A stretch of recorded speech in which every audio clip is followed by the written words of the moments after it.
talking about digestion. Now, this is interesting because, of course, health and fitness and working out is a big part of your life. So how does this intersect with digestion? Where did this come from?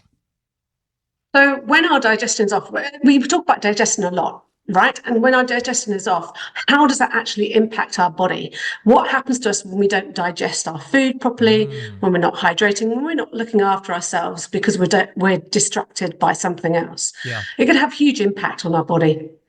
Yeah. Okay. So when we're looking at how to improve our digestion out front, is there a number one culprit that you've identified that maybe gets in the way of our bodies doing what they're supposed to? Devices, Andrew. It's our device. It's when we're eating a delicious meal and we're scrolling on our phones and we're getting super distracted. It's not just when we're eating, it's when we're prepping our food as well. Often we're listening to something or something else is next to our phone. We're even prepping our food. So both of those things can have a huge impact on digestion. Yeah. Can you see my guilty face right now? Yes. Yeah, I know exactly. For the viewers. Yeah. For the listeners, I can see him. That's right. Can confirm. So, I mean, look, putting your device in a drawer or something like that could be a great start there as well. But I mean, are there some other things too that we can maybe bear in mind? Because I'm curious about this. You've probably intersected with these stories a lot. There seems to be so many different stories now of people having various food intolerances or allergic reactions, and it seems to be on the rise. Now, anecdotally, as a layman, I've wondered how much of this is actually an extension of lifestyle factors that we have going as well, that maybe it's not so much just the food, but the way that we're approaching our lives that gets in the way. Is there anything behind that? Gosh, that's a really complex topic, and that's maybe something we can cover another session. But what we do know is that when we digest our food, there is a nerve called our vagus nerve, which is responsible for many things, rest and digest, and all sorts of other stuff as well. And that can be disrupted when we are distracted on our phone. So then what happens is we get elevated stress levels. We're not sitting, we're not relaxing as we eat, we're not taking our time. And even that minute distraction, which we think is insignificant, can play an impact on micronutrient deficiencies, on those stress levels. And we all know when we have that knot in our stomach, that stress levels, and sometimes we can feel that when we're eating. Also, what happens is you don't produce so much stomach acid, saliva, all those enzymes that we need can be impacted by the vagus nerve not being stimulated properly. Wow. Fascinating, hey? That is fascinating. There's another nerve which is responsible for smell and taste, but I'm having a bit of a menopause moment and I can't remember the name of the nerve. But there's one there as well. And when we don't get those senses stimulated, that can also play an impact on digestion. Interesting. So all these little distractions that we think might actually be harmless are kind of having a broader impact then on basically how well our body's absorbing the food that we're eating. Yeah, you eat faster, you chew faster, you don't chew as much, you don't get that signaling of fullness as well, and that leads to that bloating and discomfort and those nutrient absorption issues for long term. Interesting. So, I mean, it seems like the obvious step then to do is, maybe put your phone in a drawer or, at the very least, I don't know, throw it to the other side of the room. Is it really as easy as that though? Sure is. Park it.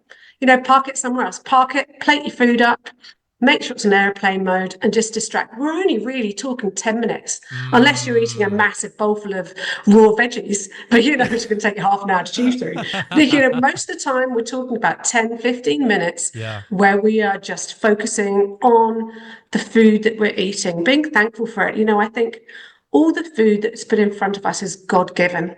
And if we really take our time to look at that plate of food and be thankful for it, look at the beautiful colours in it, think about those amazing tastes and what that actually is going to become, how it's going to become part of us, it will change the way we see our food and change the way we digest that food. 10 minutes. 10 minutes. That's all we're talking about. Yeah. Focus on your food. Yeah, so you go. What actually comes to mind too when you say that is that, food also being such a communal experience, an opportunity to share an experience with those that are around us. From what I know of, our physiology too, when you have that sense of bonding and connection with the people around you too, that's really good for you as well. So you've got that kind of double benefit, right? You're getting more of the nutrients out of it, and that sense of connection is also helping your physical body as well. Yeah, I went out for lunch with my daughter yesterday, and we went to a cafe, and there were so many people. We noticed actually and commented how many people were out with their mums, laughing, having fun, and actually there was hardly anybody in the cafe on their phones. And it was my daughter went, "Oh, there's hardly anybody on their phones," because always do a phone stack in our family, and whoever picks their Oh, phone up first has to pay. But so that's great. that's phone stack when you're in a group. Yeah, Be present. be Be present. present. Yeah. Mm. And I think even like you said too, being a bit deliberate about it. If you know that devices can capture your attention, because this is kind of what I've come to as well. I would love to tell you, Julia, that I'm a man of pure will. This is not the case. So I've just learned the best thing that I can do, take it out of the equation, put it in a drawer, put it somewhere else where I can't see it. That at least that way, you know, as you say, I'm going to be present with what I'm eating. It's going to be better for my body, better for the conversations that I have, and better for everybody. Yes, because if you're giving your phone attention, you're saying that's your number one, rather than the people around you. If you're giving your phone attention while you're eating, you're giving that phone number one, rather than your well-being. One more thing I'm going to say is your posture. Ooh. When you're eating, sitting up straight. upright. Sorry. Yes. Sitting up. Yep. Right. Just Sorry. Shoulders back. You can slump now because you look really intent on the conversation. So I'll let you slump for a minute. But yeah, when we're eating, being upright to allow that digestion to happen as well, rather than slumping down when we're on our phone. Yeah. Oh, look, it's great thoughts, Julia. Thank you again for joining us on this Monday morning. And of course, I know you actually meet with a lot of your clients online these days as well. So no matter where people are in the country, they can engage with you. What's the best way for them to do that? heavenlyfitness.nz. Flick me an email. You can do that through my website. I'd love to hear from you. Julia, you're a star. Thanks so much for joining us this morning. Thanks, Andrew. Amazing. I hope you enjoyed that as much as we did. Yeah, don't forget to like and subscribe and turn your notifications on so you don't miss the next video. We'll see you in the next one.